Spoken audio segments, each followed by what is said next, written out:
Laboratorio de Diseño Lógico. Práctica 1. Compuertas básicas. Objetivo general. Aplicar el uso de las compuertas básicas usando circuitos integrados para comprender el funcionamiento de las operaciones lógicas. Vamos a comenzar con la práctica. Para ello, debemos asegurarnos de tener el material necesario. Para esta práctica vamos a necesitar una fuente de poder, puede ser una batería o alguna fuente especial para protoboard. Si utilizamos una batería, vamos a necesitar caimanes.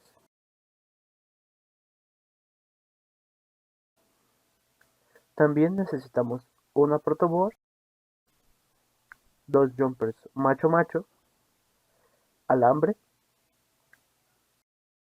circuito integrado 7432, un circuito integrado 7408 y un circuito integrado 7404. También necesitamos 3 diodos LED, 3 resistencias de 330 ohms, 2 resistencias de 1000 ohms y 2 push button.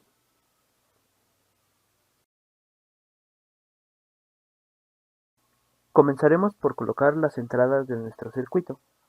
Para ello vamos a conectar nuestros push button para manipular las entradas. En este caso, al utilizar una fuente especial para protoboard, voy a dejar un espacio considerable al inicio de la tablilla. Si se usa otra fuente como una batería, podemos dejar menos espacio.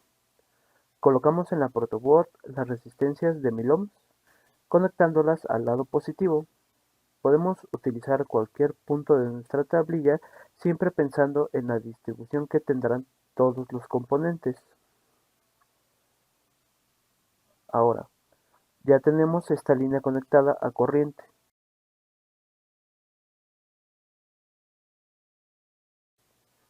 Vamos a conectar el primer push button.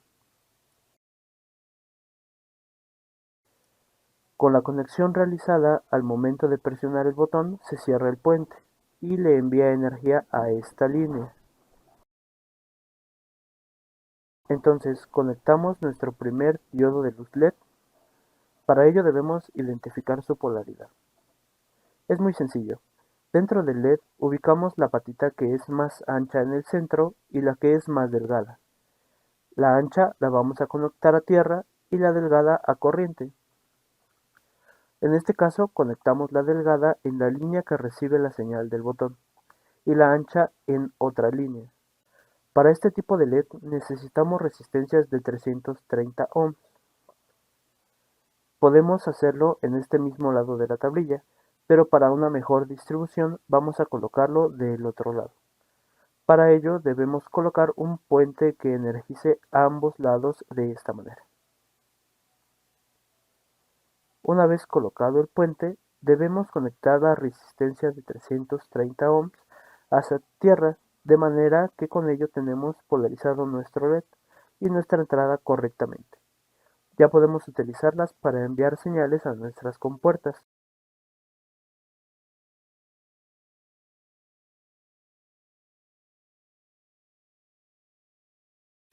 Probamos el funcionamiento del push button y el LED conectando la fuente. Como mencioné, esta fuente energiza ambos lados de la tablilla, pero si se usa otra fuente podemos conectar el positivo de nuestra fuente al positivo de la tablilla y el negativo con el negativo. Para energizar ambos lados debemos colocar un puente. En este caso vamos a utilizar los jumpers que nos están solicitando y podemos hacerlo con el positivo hacia el positivo y de la misma manera con el negativo. Entonces conectamos la fuente y hacemos la prueba. Ya que funciona correctamente, podemos conectar la siguiente entrada de la misma manera.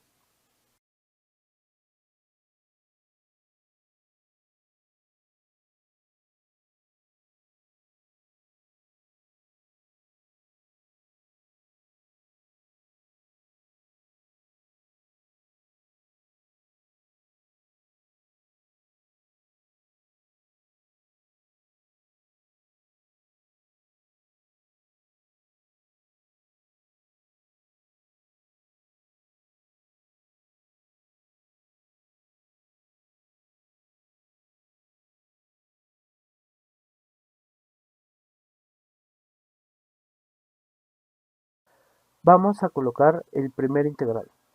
Utilizaremos el componente 7408, que es una AND. Para ello, ubicamos la muesca de nuestro componente y comenzamos a contar las patitas. Tiene 14 en total y el conteo comienza teniendo la muesca a nuestra izquierda. La patita que está debajo es la patita 1. La última de la parte baja es la 7. Tenemos dos compuertas de este lado y dos del otro lado. Por lo tanto, cada integrado 7408 tiene 4 compuertas AND. Identificamos entradas y salidas. La primera partita es entrada. La segunda es entrada. La tercera es la salida.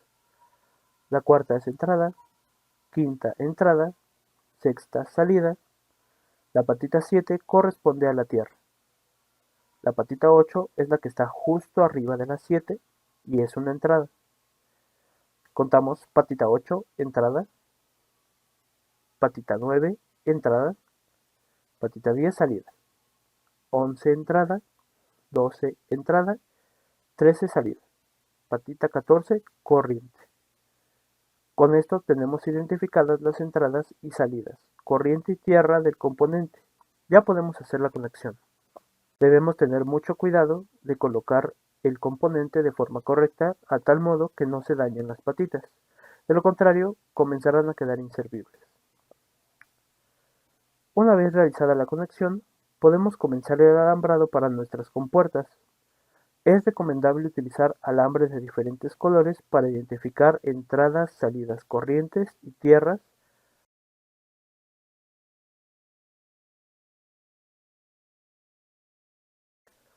Para esta práctica utilizo cable rojo para corrientes, cable negro para tierras, cable amarillo para entradas y cable azul para salidas. En este circuito, al ser muy sencillo, no tendremos dificultades para identificar las conexiones, pero en circuitos más complejos, no tener bien organizado el alambrado puede complicar aún más la práctica. Entonces, es necesario hacer cortes de alambre del tamaño exacto del que necesitamos para que tengamos el alambrado planchado, tenga mejor presentación y esté mejor organizado. Para esto podemos hacer una medición desde el punto inicial al punto final que requerimos, de esta manera. Vamos a dejar 2 puntos adicionales y hacemos el corte.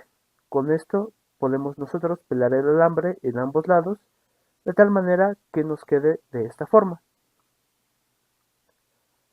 Hacemos la conexión siempre cuidando que el alambre quede completamente plano. De esta manera cortamos todo el alambre que necesitemos para nuestro circuito. Muy bien, vamos a colocar un puente de la corriente de nuestra tablilla a la patita 14 del componente y un puente de la tierra a la patita 7. Ya que tenemos el alambre cortado, lo colocamos de esta manera, conectando desde las líneas conectadas a tierra con las resistencias y hasta las entradas del componente. Esta es una manera de mandarle un cero lógico a nuestro integrado. Es muy importante hacerlo, ya que de lo contrario no funcionará correctamente. Ya alambradas las entradas al integrado, alambramos la salida con el alambre azul, de esta manera. Con esta salida alambrada colocamos otro LED conectando la salida de la patita delgada y la ancha la llevamos a otro punto. Desde la línea donde está conectada la patita ancha del LED, bajamos una tierra con otra resistencia de 330 ohms hacia la parte negativa de nuestra tablilla de esta manera. Con esto tenemos terminada la conexión para la compuerta AND. Vamos a comprobarla guiándonos con la tabla de verdad de la operación lógica AND. Hacemos la prueba. Primero, ambas entradas en 0 y la salida es 0. Después, la entrada A en 1 y la entrada B en 0. La salida nos da 0. Luego, la entrada B en 1 y la A en 0. Y la salida es 0. Por último, ambas entradas en 1 y la salida nos da 1. Con esto terminamos la prueba y vemos que el funcionamiento del integrado corresponde con la tabla de verdad de la operación lógica que le corresponde. Ahora vamos a alambrar el integrado 7432, que corresponde a la operación lógica OR. Para ello, el alambrado anterior lo podemos mantener y solamente tendríamos que cambiar el integrado. La configuración es la misma. 14 patitas, patita 7 tierra, patita 14 corriente. También tiene 4 compuertas. Y el conteo de entradas y salidas es el mismo. Entrada, entrada, salida, entrada, entrada, salida, patita 8 entrada, entrada, salida, entrada, entrada, salida. Entonces, para este caso, sustituimos las compuertas, pero mantenemos el alambrado anterior. Hacemos la comprobación del funcionamiento de acuerdo a la tabla de verdad para la operación lógica OR. Primero, ambas entradas en 0 y la salida es 0. Después, entrada A en 1 y entrada B en 0 y la salida nos da 1. Luego, entrada A en 0, entrada B en 1 y la salida da 1. Y por último, ambas entradas en 1 y la salida también es 1. Con esto comprobamos que el integrado 7432 contiene 4 compuertas OR. Para la última parte de nuestra práctica, utilizaremos un integrado 7404, el cual es un inversor. Para este circuito, la patita 7 y la patita 14 siguen siendo tierra y corriente, sin embargo las entradas y salidas cambian. Al ser un inversor, solamente se necesita una entrada por cada salida, por lo tanto, este integrado tiene 6 compuertas NOT. Identificamos la patita 1, entrada. La patita 2 es salida, entrada, salida, entrada, salida, patita 7, tierra. Patita 8, entrada, patita 9, salida, entrada, salida, entrada, salida y patita 14, corriente. Una vez que identificamos las entradas, corriente y tierra del integrado, podemos ver que se necesita modificar el alambrado anterior. Eliminamos una de las entradas quitando este LED, este push button y estas resistencias, así como los alambres que involucran a esta entrada. Recorremos la salida del integrado y el LED que nos muestra la salida. De esta manera ya tenemos solo una entrada y una salida. Como podemos notar, si la entrada A es 0, la salida nos da 1. Y si la entrada A es 1, la salida nos da 0. Por lo tanto, el integrado 7404 contiene 6 compuertas lógicas NOT, que son inversores. Con ello, hemos terminado la práctica. Aprendimos a conectar entradas a nuestra protoboard. Aprendimos el uso de push buttons, diodos LED y resistencias. Aprendimos también la forma correcta de organizar el alambrado de nuestro circuito y a identificar las entradas y salidas de los circuitos integrados básicos 7408, 7432 y 7404 que contienen compuertas lógicas AND, OR y NOT respectivamente, comprobando los resultados al comparar lo observado con las tablas de verdad de cada operación lógica. Muchas gracias por su atención.